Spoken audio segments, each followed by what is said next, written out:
সভাপতি সাহেব, উপস্থিত নবী প্রেমিক, দিনদার, ইমানদার মুসলমান ভাইয়েরা, পর্দার নিশির মা ও বোনেরা, বিশেষ করে মদিনা শরীফের আশেকান যারা ইন্তজাম করেছেন, এই সমস্ত ভাইয়েরা সকলের প্রতি আমি আন্তরিক সালাম জানাচ্ছি। আসসালামু আলাইকুম ওয়া রাহমাতুল্লাহি ওয়া বারাকাতুহু।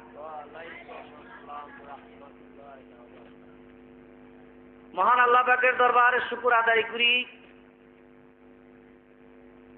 যে রাব্বুল আলামিন মায়া করে দয়া করে বেহেশতের বাগানে আসার মতো বসার মতো সুযোগ করে দিয়েছেন। তিরমিজি শরীফের হাদিস, জান্নাতি মানুষ যারা, জান্নাতি কথা শুনে তারা, আর জান্নাতি কথা শুনে যারা জান্নাতের বাগানে আসে তারা। ব্যাগ ভর্তি যদি আপনার কাছে পকেট ভর্তি টাকা থাকে, বাজারে গেলে যদি আপনি লাঙ্গলবন যান, বাজার করে নিয়ে আসতে পারবেন। যদি পকেটে টাকা নাই, বাজার আনা সম্ভব?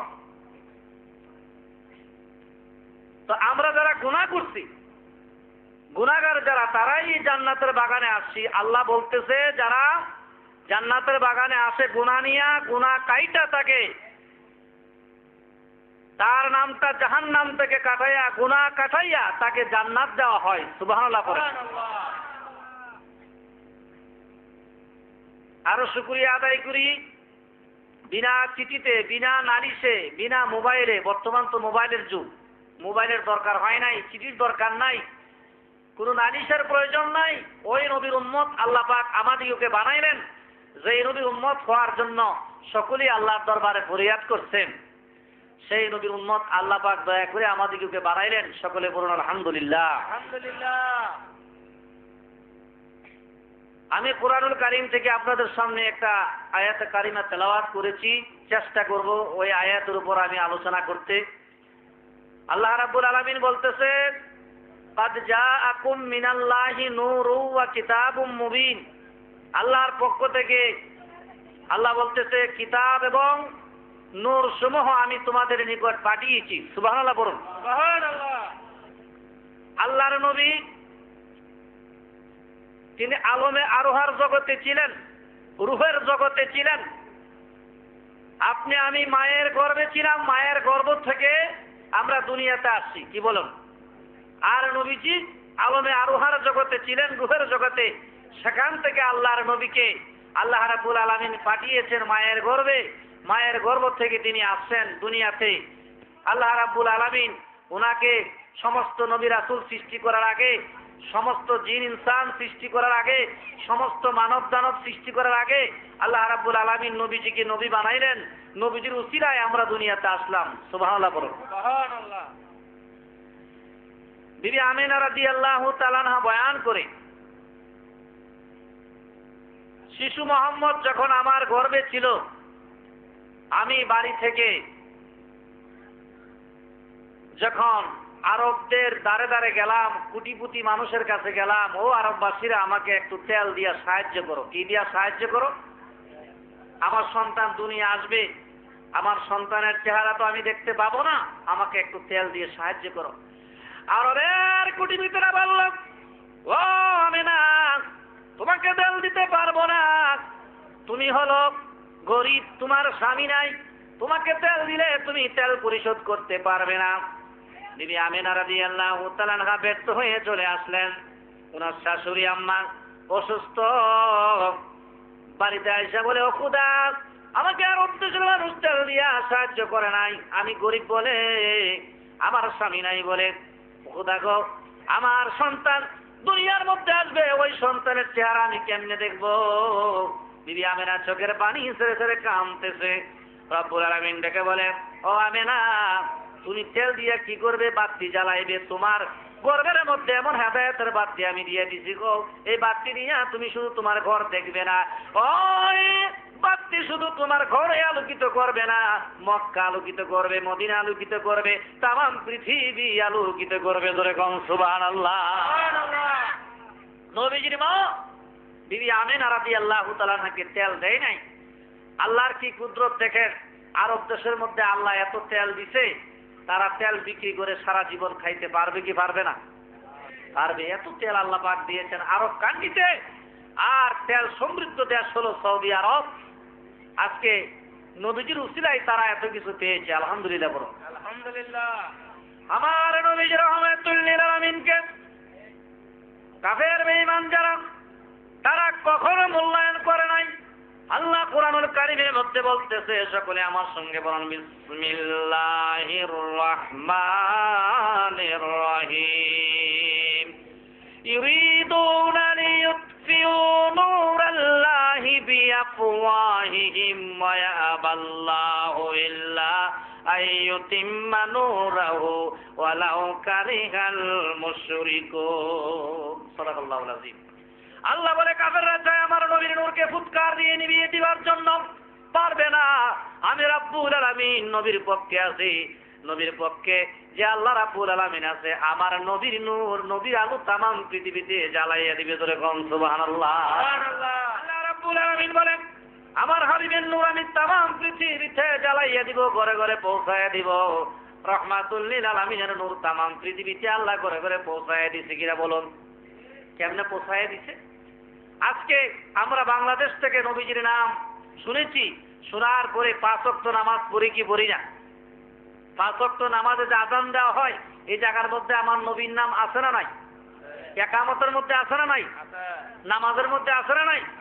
কাফেররা বলেছিল, হ্যাঁ মুহাম্মদ সাল্লাল্লাহু আলাইহি সাল্লাম, তুমি কলিমার দাওয়াত দাও, তোমার তো একটা সন্তানই নাই, ছেলে সন্তান। তুমি চলে যাওয়ার পরে তোমার নবুয়ত কে প্রচার করবে, কে দাওয়াত দিবে?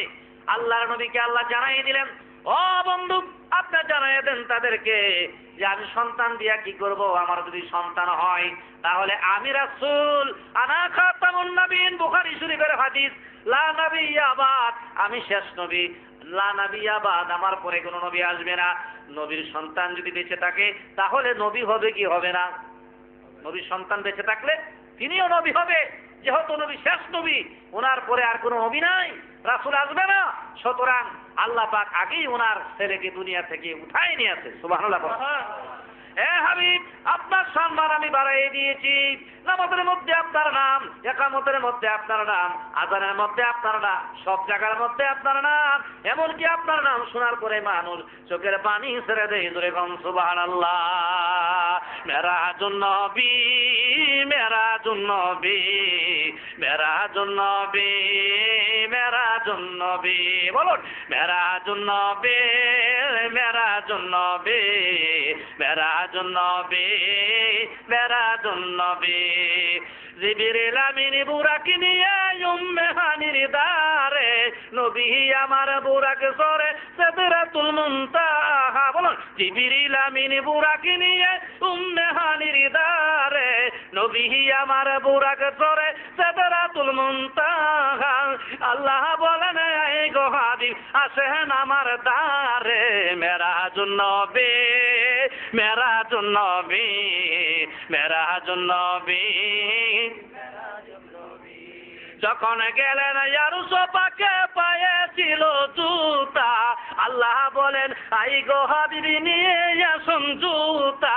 যখন গেলেন আরুস পাকে পায়েছিল জুতা, আল্লাহ বলেন, আই গো হাবিবি নিয়ে আসুন জুতা। জুতার তুলা বালি লাগাইয়া আমার আরস করুন উজালা। মেরাজুন নবী, মেরাজুন নবী, মেরাজুন নবী, মেরাজুন নবী। বলুন, মেরাজুন নবী, মেরাজুন নবী, মেরাজুন নবী, মেরাজুন নবী। অদম গুলামকে দে বলে, ওহে নবীর উম্মতগণ, নামাজ পড়ো, কোরআন পড়ো, পাইবি তাতে পরিত্রাণ। জসিমউদ্দিনকে দে বলে, ওহে নবীর উম্মতগণ, নামাজ পড়ো, কোরআন পড়ো, পাইবে তাতে পরিত্রাণ। নবী আমার হাসর বেলায় নিবে তোরায়া, নবী আমার হাসর বেলায় নিবে তোরায়া। মেরাজুন নবী, মেরাজুন নবী, মেরাজুন নবী, মেরাজুন নবী, বলুন মেরাজুন নবী, মেরাজুন নবী, মেরাজুন নবী, মেরা, আলহামদুলিল্লাহ বলুন। আমার নবীর মা বিবি আমেনা রাদিয়াল্লাহু তাআলা আনহা বয়ান করে, আমার সন্তান যখন দুনিয়ার মধ্যে আসবে, আমার ছেলের মুখটা দেখবো আমি কিভাবে। ঘরের মধ্যে কোনো বাতি নাই। আল্লাহ বলে, ও আমেনা, তামাম পৃথিবী তোমার সন্তানকে আমি যে দান করেছি, তোমার সন্তানের দুধের বাতি দিয়া তামাম দুনিয়া তুমি দেখতে পাবে। এবার বন্ধুরা গভীর মনোযোগ দিন। আল্লাহর নবী দুনিয়ার মধ্যে আসলেন, আয়েশা জমিনের মধ্যে প্রথম সেজদায় পড়ে গেলেন। সুবহানাল্লাহ বলুন। সুবহানাল্লাহ। বিবি আমেনা বলতেছে, বাবা রে, তুমি কি আমার কোলে উঠবা না? তুমি কি দুধ পান করবা না? বাবা, কেন তুমি সেজদায় পড়ে আছো? নবীজি বলতেছে, মা, এই দুনিয়াতে আমি আসলাম, আসার পরে মাগো আমি সেজদায় পড়ে গেছি, উম্মতের গুনাহ মাফ না করাইয়া তোমার কোলে আমি উঠবো না। আল্লাহু আকবার বলুন। আল্লাহু আকবার। মা, রূহের জগতে যখন ছিলাম সেখানে উম্মতের জন্য কেঁদেছি, তোমার গর্ভের মধ্যে যখন ছিলাম উম্মতের জন্য কেঁদেছি। আল্লাহর এই দুনিয়ার মধ্যে আসলাম গো মা, মাই মাত্র আসার সাথে সাথে উম্মতের জন্য আল্লাহর দরবারে কাঁদতেছি, আমার মাবুদ যেন আমার উম্মতের মাফ করে দেয়। কেমন নবীর উম্মত আমরা হয়েছে? আবু বকর সিদ্দিক বয়ান করে, একদিন দুপুরবেলা ক্ষুধার যন্ত্রণায় আমি ঘর থেকে বের হয়ে গেলাম। ওমরের সঙ্গে দেখা হয়ে গেল। ওমর রে, কেন এই দুপুরবেলা ঘর থেকে বের হয়েছ? ওমর ডেকে বলেন, আবু বকর সিদ্দিক ভাই, আমার ঘরে কোনো খাবার নাই, ক্ষুধার যন্ত্রণায় বের হয়ে আসছি। আবু বকর আর ওমর দুইজনে কথা বলতে বলতে রাস্তা দিয়ে হাঁটতেছে। এমন সময় আমার দিনের নবী রাহমাতুল লিল আলামিনের সামনে দেখা হয়ে গেল। হুজুর ডেকে বলেন, আবু বকর, ওমর, তোমরা কোথায় যাও? এই দুপুরবেলা তো ঘর থেকে বের হওয়ার কথা না। আল্লাহর নবী যখন বললেন, আবু বকর, ওমর বলতেছে, আল্লাহর নবী, ওমর রে, আমিও ক্ষুধার যন্ত্রণায় ঘর থেকে বের হয়ে আসি। সেই নবীর উম্মত আমরা হয়েছি। আজকে আমরা এখনো বুঝি না আমরা কোন নবীর উম্মত হয়েছি। আল্লাহ পাক আমাদের উপরে কোন কিতাব নাযিল করেছে, কি বলুন ঠিক কিনা? বুঝলে অন্তত পক্ষে আমরা পথভ্রষ্ট হইতাম না, কি বলুন ঠিক কিনা? ওমর, আবু বকর, আল্লাহর নবী হাঁটতে হাঁটতে হযরত হুযায়ফার বাড়ির সামনে চলে গেলেন। হুযায়ফা গো, বাড়িতে আসনি? হুযায়ফা রাদিয়াল্লাহু তাআলা আনহুর স্ত্রী ডেকে বলে, হুজুর, আমার স্বামী তো বাড়িতে নাই, খেজুরের বাগানে কাজ করতে গেছে। ইবনে আব্বাস থেকে হাদিস কানা রওয়ায়াত। হযরত রাসূল পাক সাল্লাল্লাহু আলাইহি ওয়াসাল্লাম হুযায়ফাকে খবর দিয়েছে। হুযায়ফা দৌড়ায়া চলে আসছে। হুযায়ফা যখন আসছে, কয়েকটা খেজুরের দানা রাসূলের জন্য নিয়ে আসছে। হুজুর এইগুলি সাহাবায়ে কেরামদেরকে দিলেন খাওয়ার জন্য। এই দিক দিয়ে হুযায়ফা রাদিয়াল্লাহু তাআলা আনহুর স্ত্রী দৌড়ায়া রুটি বানাইলেন, একটা বকরি জবাই করে গোশত রান্না করলেন। আল্লাহর নবী এত সুন্দর নাজ নিয়ামতের খানা দেখে বলে, হুযায়ফা রে, আমার ফাতেমা কোনদিন তো এমন খাবার খাই না। আল্লাহু আকবার বলো। এমন নবীর উম্মত আমরা হয়েছি। শুনুন, বুঝুন, আল্লাহর নবীর ঘরে একদিন আগুন জ্বললে আরেকদিন জ্বলতো না। খাতুনে জান্নাত ফাতেমার ঘরে একদিন আগুন জ্বললে আরেকদিন জ্বলতো না, চুলা বন্ধ থাকতো। আল্লাহর নবী কত কষ্ট করেছেন। হুজুর ডেকে ডেকে বলে, এই হুযায়ফা, যদি পারো কিছু রান্না করা গোশত আর কিছু রুটি আমার মেয়ে ফাতেমারে দিয়ে আসো। সুবহানাল্লাহ বলুন। এইগুলি ফাতেমা খাইবে, কোনদিন এমন সুন্দর খাবার খায় নাই। আল্লাহর নবী খাইতেছে আর চোখ দিয়া বেবে জন্নার মতো পানি পড়তেছে। হুজুর বলে, সাহাবীরা রে, এই যে নাজ নিয়ামতের খানার জন্য হাসরের ময়দানে আমার রাব্বুল আলামিন প্রত্যেককে জিজ্ঞাসা করবে। আমার হুজুর শুধু মানুষের নবী ছিলেন না, আমার নবী শুধু ইনসানের নবী ছিলেন না, আমার নবী পরীদের নবী ছিলেন না, জিনদের নবী ছিলেন না, তিনি ফেরেশতাদেরও নবী ছিলেন। সুবহানাল্লাহ। একবার মসজিদে নববীতে 7 জন মেহমান আসছে। কয়জন? হুজুর ডেকে বলে, আবু বকর, তুমি একজন মেহমান নাও। আবু বকর বললেন, নিলাম। ওমর, তুমি একজন মেহমান নাও। ওমর বললেন, নিলাম। উসমানকে বললেন, তুমি একজন মেহমান নাও। উসমান একজন নিলেন। আলীর নামটা রাসূল বলতে চায় না, কারণ জানে আলীর স্ত্রী নবীজির কন্যা ফাতেমা না খায়া অনেক বেলা থাকে। সুবহানাল্লাহ বলুন। ও ভাইয়ারা, মা বোনদেরকে এরকম হওয়ার দরকার আছে না নাই? স্বামীদের সহিত ভালো ব্যবহার করতে হবে কি হবে না? এ ভাইয়ারা, স্ত্রীগুলি যদি ভালো হয় তাহলে স্বামী অটোমেটিক ভালো হয়ে যাবে কি যাবে না? এই ঘটনা আমি এখানে রেখে দিলাম। একবার শেরে খুদা আলী রাদিয়াল্লাহু তাআলা আনহুকে প্রশ্ন করলেন, খাতুন জান্নাত ফাতেমা, ও স্বামী, আমার মা খাদিজা ইন্তেকাল করার সময় পরনের মধ্যে যে কাপড়টা ছিল, সেই মা কাপড়টা আমার বাবা তুইয়া রেখে সুন্দর করে রেখেছে। এই কাপড়টা দিয়ে যেদিন আমাকে বিবাহ দেয়, এই কাপড় পরাইয়া আপনার বাড়িতে বাবা আমাকে আপনার হাতে উঠাইয়া দেয়। আজ পর্যন্ত ভালো একটা জামা তো আপনি বানাই দিলেন না। সুবহানাল্লাহ বলেন। এটা কোনো তর্ক নয়, বললেন কথাটা। শেরে খুদা আলী কথা বলেন না। শেরে খুদা আলী চিন্তা করতেছে কথাটা তো আসলে ঠিক, কোনোদিন তো একটা জামা বানাই দিলাম না, কোনোদিন তো একটা কাপড়ও দিলাম না কিনে, এই কথা চিন্তা করতেছে। এই দিক দিয়ে ফাতেমা মনে করছে যে স্বামী মনে হয় কষ্ট পেয়েছে। দেখেন কেমন স্ত্রী কেমন স্বামী। ও মা বোন, আপনার জিন্দিগি এরকম গঠন করেন, ফাতেমার অনুসরণ করলেই আপনার জিন্দিগি গঠন হয়ে যাবে। সুবহানাল্লাহ বলুন। ফাতেমা চিন্তা করে গেলেন, মনে হয় আমার স্বামী কষ্ট পাইছে, চতুর্দিক দিয়া বারবার ঘুরে আর আপনি আমাকে ক্ষমা করে দেন। সুবহানাল্লাহ বলুন। ফাতেমা বারবার মাফ চাই। আলী মনে করছে মাপ যখন চাইতেছে এটা তো তেমন বড় কোনো ঘটনা না, অন্য কোনো কিছু না। বলছে কথা, আমি কিছুই বললাম না, চুপ রইলাম। আপনি আমাকে জামা বানাই দেন না এটা বলছে, আমিও কিছু বললাম না, আমি তো এখানে রাগ করি না, গুসা করি নাই। এমন অবস্থায় ফাতেমা বারবার ঘুরতেছি শেরে খুদা আলীকে মাঝখানে রেখে বলতেছে, স্বামী গো, মানুষ গুনাহ করতে করতে যদি জীবনের শেষ পর্যায়ে পৌঁছে খানার কাবার গর্ত আপ করে 7টা চক্কর দিয়ে যত বড় পাপী হোক আমার বাবু দলা ওই বান্দা বান্দির সঙ্গে সঙ্গে ক্ষমা করে দেয়। আমিও আপনারে খানায় কাবার ঘর বানাইয়া নাকি আমি কাবা বানাইয়া 7টা কোরআন দিলাম, 7টা চক্কর দিলাম, আপনি আমাকে ক্ষমা করে দেন, আমার অন্যায় হয়ে গেছে, আমার ভুল হয়ে গেছে। শেরে খুদা আলী রাদিয়াল্লাহু তাআলা আনহু কিছুই বলেন না, অভিমানের মধ্যে চলে গেলেন। আল্লাহ তাকে বলেন, আলী রে, তুমি কি আমার চাইতে বড় হইতে চাও? আমার কাছে কোনো ব্যক্তি যদি একবার গুনাহ করে অন্যায় করে মাফ চায়, আমি রব্বুল আলামিন ওই বান্দা বান্দিকে সঙ্গে সঙ্গে মাফ করে নেই। মা ফাতেমা একবার নয়, দুইবার নয়, 7 বার তোমার চতুর্দিক দিয়া চোখ করে দিল, তোমার কাছে মাফ চেয়েছে, তুমি মাফ দাও নয়।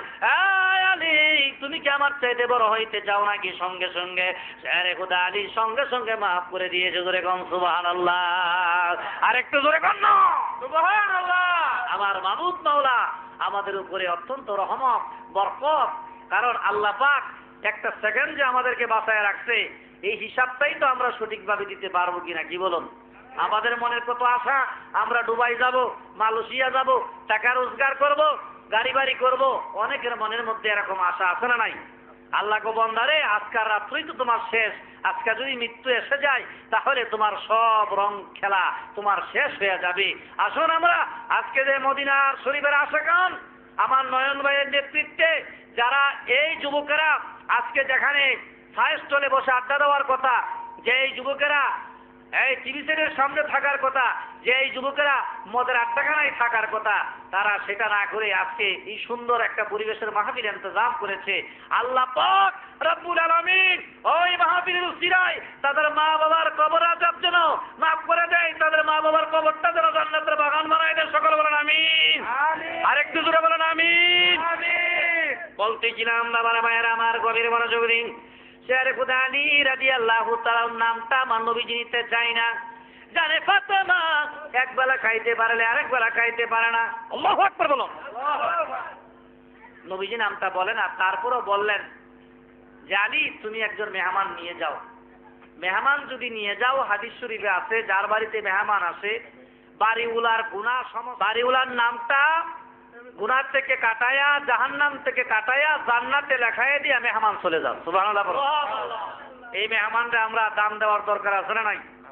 অনেকে আবার আছে রাস্তাঘাটে দেখা হইলে কি বিয়াই সাহেব, ঠিক আছে ইনশাল্লাহ দেখা হবে আগামী মঙ্গলবার। নাউজুবিল্লাহ করেন। মেহমানের ইজ্জত সম্মান কে দিছে? আমার রাসূল। জোরে বলেন কে দিছে? আমার রাসূল দিয়েছে।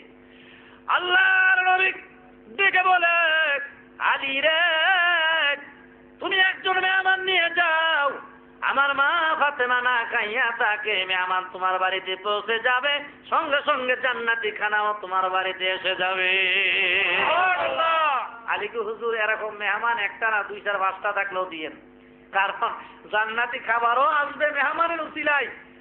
এরপরে মেহমানের উসিলায় মেহমানও খাবে, আমরাও খাইতে পারবো। এমন মেহমান একটা কেন 4, 5টা থাকলেও দিয়েন। আলহামদুলিল্লাহ। আলহামদুলিল্লাহ। ভাইয়ার আমার বন্ধুরা, একটা মেহমান ছিল দুষ্ট। কি ছিল? দুষ্ট। এইটা কেউ নেয় না। রাসূল বলল এটা আমি নিয়ে গেলাম। রাসূল বাড়িতে নিয়ে বললেন মা আয়েশা সিদ্দিকাকে যে আয়েশা, মেহমান নিয়ে আসছি, ভালো করে খাবার দাবার নিয়ে আসো। আল্লাহর নবী খাবার দাবার দিলেন, পরিবেশন করলেন, মেহমান খাইলেন। খাবারের পরে রাত্রেবেলা ঘুম পাড়ায় রাখলেন। মেহমানের ডিসেন্টিস হয়েছে। ডিসেন্টিস মানে পাতলা পায়খানা হয়েছে। কি হয়েছে? পাতলা পায়খানা হওয়ার পরে বিছনা নষ্ট করে দিছে। এইদিকে মেহমান মনে করছে যদি নবী জানতে পারে আমি এই কাজ করছি তাহলে তো আমার অবস্থা গুরুচরণ। আমার অবস্থা কি? গুরুচরণ। মেহমান ভয়ে পালাইছে। আল্লাহর নবী কেমন নবী ছিলেন, আপনি আমি কেমন নবীর উম্মত একটাবার চিন্তা করি না। চিন্তা করলেই সব রাস্তা আমরা পেয়ে যাব। আল্লাহর নবী এগুলি পরিষ্কার করতেছে। মা আয়েশা সিদ্দিকা আয়েশা দেখতেছে নবীজি নিজে পরিষ্কার করতেছে। আল্লাহু আকবার বলুন। হুজুর, আমি আয়েশা বেঁচে থাকতে এইগুলি আপনি করতে পারবেন না। আপনি যদি এই কাজ করেন আসরের ময়দানে আমার মাবুদের দরবারে আমার কিন্তু আসামি হইতে হবে। আল্লাহর কাঠগড়ায় দাঁড়ায় আমার হিসাব দিতে হবে। ভাই আমার গভীর মনোযোগ দিন। আমি কি বলতেছিলাম? আমার নবীজিকে রেশমি রুমালে পেঁচাইয়া যখন নবীজির দাদা আব্দুল মুত্তালিব সহ মক্কার বাজারে চলে গেছে, প্রথম দিন কেউ নিল না, নবীজি এতিম বলে। দ্বিতীয় দিন গেলেন, তৃতীয় দিন কেউ নিলেন না, নবীজি এতিম বলে। তৃতীয় দিন আব্দুল মুত্তালিব নবীজিকে নিয়ে বসে আছে, কেউ নেয় না। এইদিকে দিয়া বিবি হালিমাতুস সাদিয়া বয়ান করতেছি, আমার কাদা ছিল দুর্বল, আমি আসতে দেরি হয়েছে। আয়েশা দেখলাম যে অন্য অন্য ছেলেদেরকে নিয়ে গেল, মুহাম্মদ সাল্লাল্লাহু আলাইহি সাল্লামকে নিয়ে কেউ নেই না।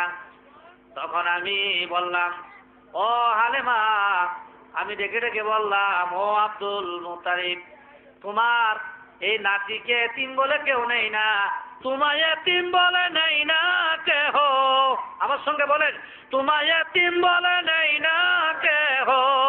নিলেন বিবি হালেমা, মুহাম্মদ মুস্তাফা নবী এসেছিলেন ধরায়। বলুন, মুহাম্মদ মুস্তাফা নবী এসেছিলেন। এবার আমার গভীর মনোযোগ দিন। বলতেছিলাম আব্দুল মুত্তালিব হালিমাতুস সাদিয়ার হাতে উঠাইয়া দিলেন। বিবি হালিমা রাদিয়াল্লাহু তাআলা আনহা স্বামী সহ আল্লাহর নবী শিশু মুহাম্মদ সাল্লাল্লাহু আলাইহি সাল্লাম সহ যখন তার গাদা যাইতে লাগলো, যাইতে যাইতে যারা 1-2 দিন আগে যারা হাইটা অনেক রাস্তা অতিক্রম করেছে, মনে করেন এই বন্দর থানা থেকে মনে করেন কুমিল্লা হইয়া অনেকে প্রায় আপনার চিটাগাং পৌঁছে গেছে। যেরকম সুবহানাল্লাহ, কক্সবাজার যাবে চিটাগাং পর্যন্ত পৌঁছা গেছে। এমনি বিবি হালিমাতুস সাদিয়া বয়ান করে অনেক দূর যারা অতিক্রম করেছে তাদেরকে পিছনে ফেলে আমি চলে যাইতেছি। তারা বলল, তুমি সেই হালিমা না? তোমার গাদা হলো দুর্বল, তারপরে খাইতে পারে না, চলতে পারে না, হাঁটতে পারে না, তুমি কিভাবে এত রাস্তা অতিক্রম করে আমাদেরকে পিছনে ফেলে চলে যাইতেছো? বলতেছে যে আমার কুলের মধ্যে রাহমাতুল লিল আলামিন, রাহমাতুল লিল আলামিনের বরকতে আল্লাহ পাক আমাকে সকলের আগে নিয়ে যাচ্ছে। ধরে বলুন সুবহানাল্লাহ। একটা কথা চিন্তা করেন, দেখেন আপনি আসছেন সেই কোথায়, এই লাঙ্গলবন থেকে, আমি আসছি যাত্রাবাড়ি থেকে, আরেকজন আসছে সে সোনারগাঁও থেকে, আরেকজন আসছেন সেই বন্দর থেকে। এক একজন এক এক এলাকার মানুষ আমরা আসছি। কি বলেন, ঠিক কিনা? আপনি যেই মায়ের সন্তান, আমি এক মার ঘরে জন্ম নিয়েছি, আপনি আরেক মার ঘরে জন্ম নিয়েছেন। কেউ মেম্বার সাহেবের মা, কি বলেন, কেউ চেয়ারম্যান সাহেবের মা, কেউ এমপি সাহেবের মা, কেউ আলেম সাহেবের মা, কেউ হলো ওলি আল্লাহর মা, কেউ হলে চেয়ারম্যান সাহেব মেম্বার সাহেবের মা, আর আমার নবী বিবি আমেনা হলেন রাহমাতুল লিল মা। মা বেশম আছে না নাই? এই পেটের দাম কত? এই পেট তো পেট না, এটা হলো পেট মুবারক। এই পেটের মধ্যে রাহমাতুল লিল আলামিনকে ধারণ করেছে। চিৎকার করে বলুন সুবহানাল্লাহ। বিবি আমিনাতুস সাদিয়া বলেন, আমি যখন বাড়িতে গেলাম আল্লাহর রহমতে আমার বাড়ি ভরপুর হয়ে গেল। আল্লাহর রহমত যেন আমার বাড়িতে নাজিল হয়ে গেল। আমার একটা ছেলে ছিল, নাম হলো আব্দুল্লাহ। নাম কি? আব্দুল্লাহ। যখন মাঠের মধ্যে বকরি চড়াইতো, আব্দুল্লাহ মাঠের মধ্যে বকরি চড়াইতো। একদিন আমার নবীজি বললেন, ও মা, আমি কিন্তু ভাইয়ের সাথে বকরি চড়াইতে যাব। আবার নবীজির মা বিবি আলেমা বলতেছে, না বাবা, সেখানে বাঘ আছে। কি আছে? সেই জায়গার মধ্যে কি আছে? বাঘ। বাবা, বাঘ তোমাকে খেয়ে ফেলবে, সেখানে যেতে পারবে না। নবীজি না বলে মার কাছে চলে গেলেন। যে জায়গার মধ্যে বাঘের ভয়, সেই জায়গাটার মধ্যে রাসূল গিয়া বসলেন। আর 10টা বাঘ আমার নবীর সামনে লাইন ধরে আইছে দোয়া নেওয়ার জন্য। করে গন সুবহানাল্লাহ। ডেকে ডেকে বলি, ও মা, মনে হয় ভাইকে বাঘে খেয়ে ফেলছে। আব্দুল্লাহ দৌড়ায় গিয়ে বললেন, বিবি হালিমা দৌড়ে আসলেন ছেলেকে নেওয়ার জন্য। আয়েশা দেখে আল্লাহর নবী ঘুমায় রয়েছে। বাবা, তুমি কি যেন বলতেছিলে বাঘের সঙ্গে? ও না মা, আপনি মনে করছেন আপনাদের নবী, আমি শুধু মানুষের নবী না, আমি ফেরেশতাদের নবী না, আমি হইলাম বাঘের নবী। বাঘ বলতেছিল, এ মুহাম্মদ সাল্লাল্লাহু আলাইহি সাল্লাম, আপনি এই দুনিয়ার মধ্যে আসবেন, আল্লাহ পাক আমাদেরকে আগেই জানাই দিয়েছে। এই জন্য আপনাকে কোনোদিন আমরা দেখি নাই। আপনি হালিমার বাড়ির মেহমান হয়েছেন, আপনার চেহারা দেখার জন্য আমরা জঙ্গল থেকে বের হয়ে আসছি। জোরে জোরে কন্যা সুবহানাল্লাহ। বাবা, তোমার ক্ষতি হয় নাই তো? না মা, আমার কোনো ক্ষতি হয় নাই। এই দিক দিয়া হালিমাতুস সাদিয়া রাদিয়াল্লাহু তাআলা আনহার নবীজি সবসময় 5 স্তনের দুধ পান করতেন। 10 স্তনের দুধটা রেখে দিতেন আব্দুল্লাহর জন্য। নবীজি যখন একটু বড় হইলেন, হালিমা জিজ্ঞেস করে, বাবারে, তুমি তো সবসময় একটা স্তনের দুধ পান করেছো, আরেকটা পান করো নাই, কারণ কি? বলেছে, মা, আমি ইনসাফ প্রতিষ্ঠা করার জন্য আসছি। কি প্রতিষ্ঠা করার জন্য? ইনসাফ প্রতিষ্ঠা করার জন্য আসছি, বেইনসাফি করার জন্য আসি নাই। আমি সমস্ত দুধ খেয়ে ফেলবো আর আমার ভাই খাইতে পারবে না। আমি ইনসাফ প্রতিষ্ঠা করার জন্য আসছি। জোরে কন্যা সুবহানাল্লাহ। 10 স্তনের দুধ আমার ভাইয়ের জন্য আমি রেখে দিতাম। একদিন নবীজি বকরি চড়াইতে গেলেন। এমন অবস্থায় আল্লাহর নবী রাহমাতুল লিল আলামিনকে জিবরাইল আলাইহিস সালাম আয়েশা বুকটা ফাললেন, বুকটা ফেরে কলজাটা বের করলেন, কলজাটা বের করে বলের মধ্যে ধুইলেন। আব্দুল্লাহ দেখে একটা দৌড় দিচ্ছে, মা, মনে হয় ভাইকে মেরে ফেলছে একটা লোক। আয়েশা দেখলাম দৌড়ে গেলেন। নবীজি ঘুমায় রয়েছে। বাবা, কি হয়েছে? বলতেছে, মা, কিছু হয় নাই। এই জায়গার মধ্যে জিবরাইল আলাইহিস সালাম এসেছিল। আয়েশা আমার কলজাটা দ্রুত করে দিয়ে গেছে। আল্লাহর নবী গুনাহ হইতে মুক্ত। চিৎকার করে বলুন সুবহানাল্লাহ। সুবহানাল্লাহ। আল আম্বিয়াও মাসুম। শুধু নবী রাসূল যত দুনিয়াতে আছে সকলেই বেগুনায় মাসুম। ওনাদের কোনো গুনাহ নাই। আর আমাদের গুনাহ আছে না নাই? আমাদের গুনাহ আছে না নাই?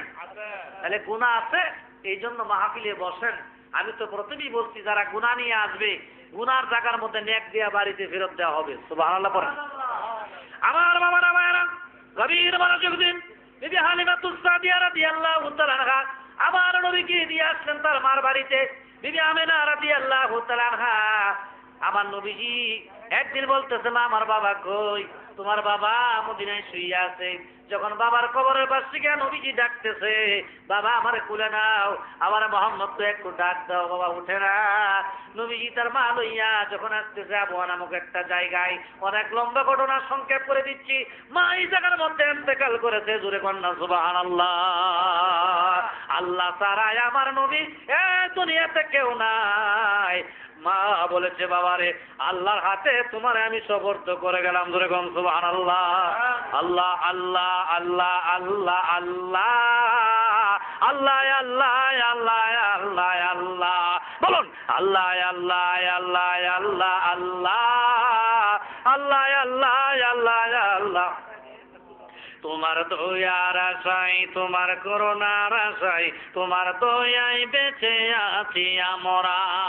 তোমার দয়ার আশায়, তোমার করুণার আশায়, তোমার দয়ায় বেঁচে আছি আমরা। আল্লাহ আল্লাহ আল্লাহ আল্লাহ আল্লাহ আল্লাহ আল্লাহ আল্লাহ আল্লাহ আল্লাহ। দুঃখ পেলে মুসিবতে পড়ে, দুঃখ পেলে মুসিবতে পড়ে তোমায় সবাই ডাকে ও গো আল্লাহ। আল্লাহু আকবার বলুন। মার গর্ভের থেকে যখন দুনিয়াতে আসছি, দেখবেন আসার পরে মা দুখুনি 1-1.5 বছর পর্যন্ত আমাদেরকে লালন পালন করছে না। আমরা খাইতে পারছি? আয়সা কি ভাত মুখে দিতে পারছি? মা খাওয়াইয়া দিছে, প্রস্রাব পায়খানা মা পরিষ্কার করছে। সুবহানাল্লাহ বলেন। একটা গরুর বাচ্চা, গরুর বাছুর, আপনাদের এলাকায় কি বলে জানি না, আমাদের দেশে বাছুর, গরুর বাছুর আইসাও একটা ফাল দেয়। মুরগির বাচ্চা জন্ম নিয়েও একটা ফাল দেয়, 1 বছর লাগে না। এরপরে কাক দেখবেন, কাকের বাচ্চা ফাল দেয়, চিলের বাচ্চা ফাল দেয়, মহিষের বাচ্চা ফাল দেয়। এমনি ভাবে অনেক পশুদের বাচ্চা জন্ম দেওয়ার পরেই লাভ দেয়, ফাল দেয়। হাঁসের বাচ্চা তারা তাড়াতাড়ি করে পানির যায়। সুবহানাল্লাহ বলেন। একটা কাককে আল্লাহ কত ক্ষমতা দিয়েছে, চিলকে কত বড় ক্ষমতা দিয়েছেন। এ বাবারা, একটা মাছকে ঠুকুর মায়েরা সাথে সাথে মুখের মধ্যে নিয়ে যায়। আল্লাহ বলে, তোমাকে আমি 10 মাস 10 দিন তোমার মার গর্ভে তোমাকে রেখেছি, তারপরে দুনিয়াতে আসছো। আসার পরে তোমার মা তোমাকে 1-1.5 বছর পর্যন্ত লালন পালন করেছে, তুমি কিছু হাত দিয়া দইরা খাইতে পারো নাই। বান্দারে, এমনি ভাবে আস্তে আস্তে তুমি বড় হয়েছো। জোরে বল সুবহানাল্লাহ। এরপরেও সিনের কোনো নামাজ নাই, গরুর নামাজ নাই, রোজা নাই, তাদের উপরে কোনো হুকুম নাই। মানুষ হলো আশরাফুল মাখলুকাত, শ্রেষ্ঠ জাতি মানুষ, শ্রেষ্ঠ নবীর শ্রেষ্ঠ উম্মত। সেই নবীর উম্মত হিসাবে মানুষের উপর 5 ওয়াক্ত নামাজ ফরজ, রোজা ফরজ, যাকাত ফরজ, হজ ফরজ, সমস্ত শরীয়তের আহকাম হুকুম আল্লাহ পাক নাজিল করেছে। আল্লাহ বলছে, এত কিছু গরু বাছুর তোমরা জবাই করে খাইও, গরু তোমরা জবাই করে খাও। আমরা খাই কি খাই না? মাছ আমরা খাই কি খাই না? মুরগি আমরা খাই কি খাই না? কিন্তু তাদের নামাজ রোজা নাই। আল্লাহ বলছে 5 ওয়াক্ত নামাজ তোমরা পড়বে আর আমাকে স্মরণ করবে। জোরে কোন সুবহানাল্লাহ। সুবহানাল্লাহ। তোমরা নামাজ পড়বে আর আমার জিকির করবে। সুবহানাল্লাহ বলুন। ভাইরা আমার, বন্ধুরা আমার, যেই মানুষটা মার গর্ভ থেকে আইসা হাঁটতে পারে না, চলতে পারে না, এই মানুষটা বিশাল বড় একটা প্লেন চালা কি চালা না? এই মানুষটা বিশাল বড় একটা ট্রেন চালা, গাড়ি চালা, বাস চালা। দেখবেন ঢাকা টু কুমিল্লা যাইতেছেন, ঢাকা টু সিলেট যাইতেছেন, বিরাট বড় গাড়ি, ডাইরেক্ট গাড়ি, এমন ভাবে সারে 80 কিলোমিটার বেগে, মনে হয় আকাশ বাতাস ঘুরতেছে। জোরে কন্যা সুবহানাল্লাহ। আল্লাহ বলে, দুনিয়া তোমাদেরকে আমি একেবারে দুর্বল করে সৃষ্টি করেছি, অন্য অন্য জাতি থেকে তোমরা একবারে সবল। জোরে কন্যা সুবহানাল্লাহ। আল্লাহর নবীকে দুনিয়াতে আল্লাহ ছাড়া আমার আর কেউ নাই। বাবা গেল, মাও চলে গেল। এখন আব্দুল মুত্তালিবের বাড়িতে নবীজির ঠিকানা। আব্দুল মুত্তালিবের বাড়িতে আল্লাহর নবী দাওয়াত দেয়। সুবহানাল্লাহ বলেন। সুবহানাল্লাহ। এইদিকে দিয়া আব্দুল মুত্তালিব রাদিয়াল্লাহু তাআলা আনহু কাফের বেঈমানের একদিন বিচার দিয়েছে আবু তালেবের নিকট, যে আবু তালেব, তোমার ভাতিজা, আমরা যখন রাস্তা দিয়ে হেঁটে যাই, কাবা শরীফের সামনে দাঁড়ায়া তোমার ভাতিজা আমাদের বিরক্ত করে কালিমার দাওয়াত দেয়।